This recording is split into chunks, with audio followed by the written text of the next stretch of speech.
Welcome to NYC Now, your source for local news in and around New York City from WNYC. It's Thursday, May 29th. Here's the midday news from Veronica Del Valle.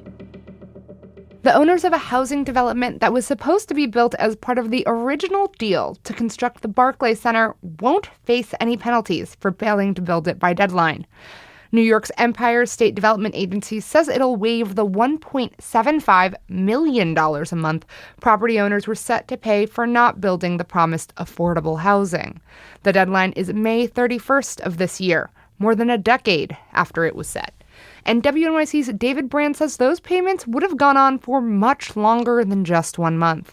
If you've been over there, you know that not only is that affordable housing not done, the development hasn't even begun. So it's not quite going to get finished before that Saturday deadline. Developers had promised to build more than 2,200 affordable apartments in time.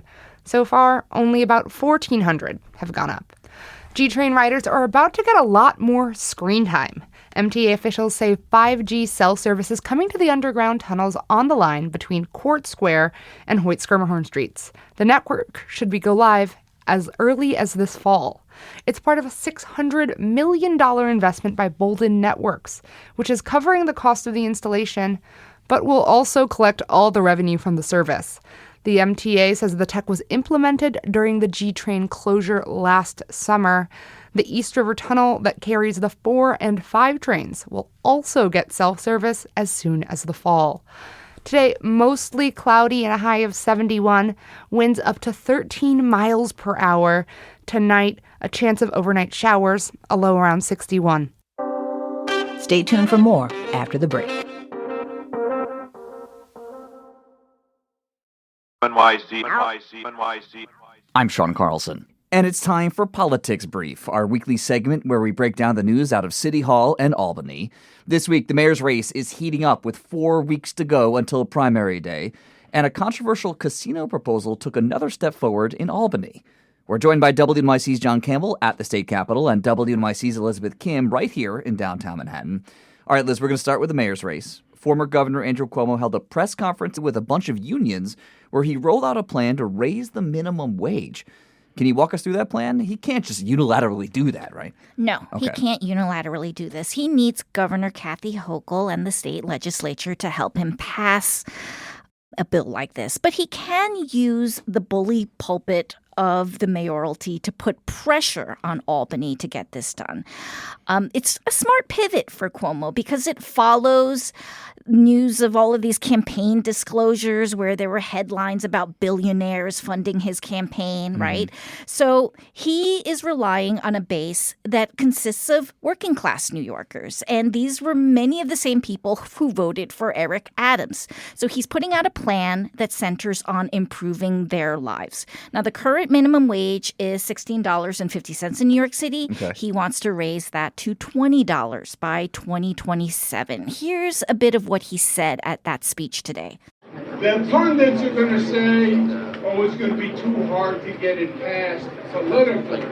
The politicians are going to be afraid to get it passed. Well, I'll tell you this, they're wrong. And you know how we know they're wrong? Because we did it before and we're going to do it again.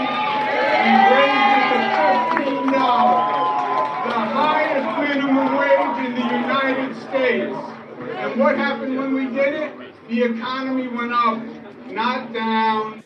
Yes, the pundits are going to say it's too hard. That's a pretty classic Andrew Cuomo line, even dating back to when he was governor.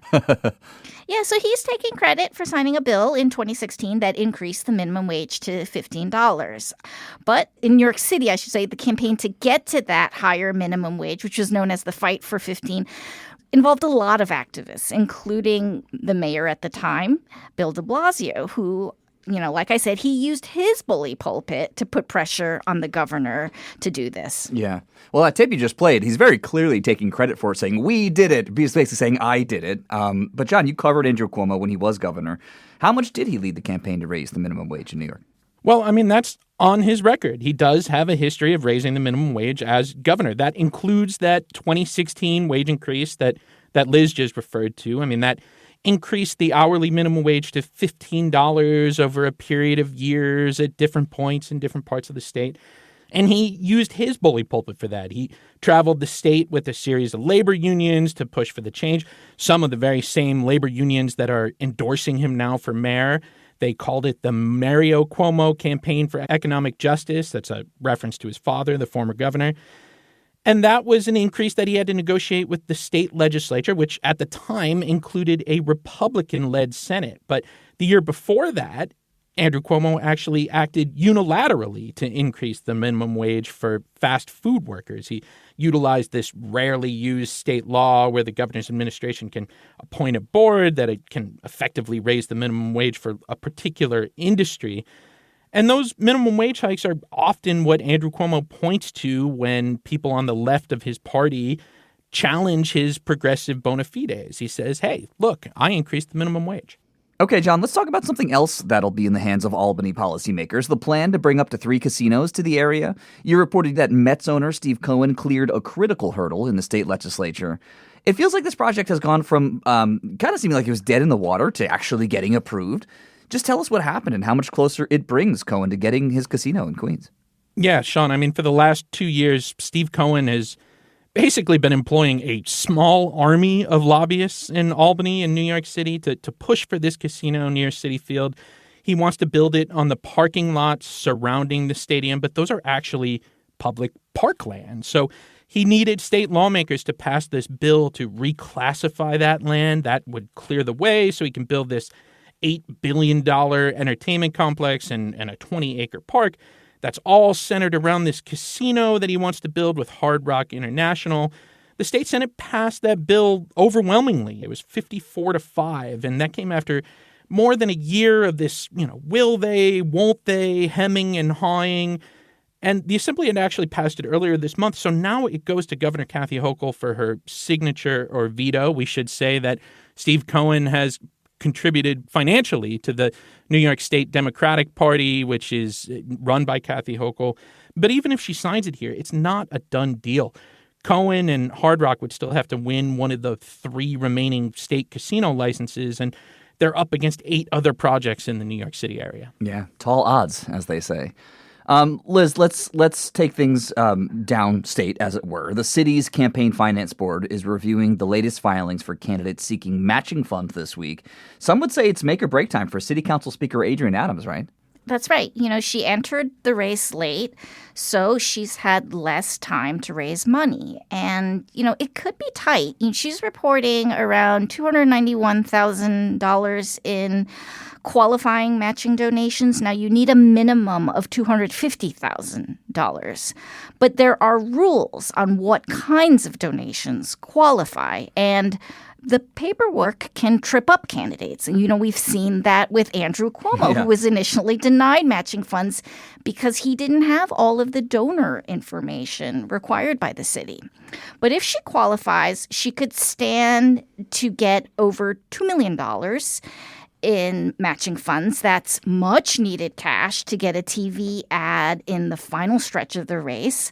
She's also sort of at a pivotal moment of her campaign. She delivered this very emotional speech at Elmhurst Hospital last week. It was centered on her father, who died during COVID. Now, it was at Elmhurst Hospital because that was the hospital in which he couldn't gain entry to at the time because the hospital, it was the epicenter of the pandemic and it was full.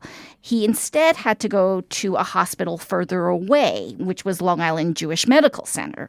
And she essentially blamed Cuomo for making decisions, not necessarily just around the pandemic, but even prior to the pandemic, like not giving enough funding to public hospitals, that she says ultimately affected her father's care.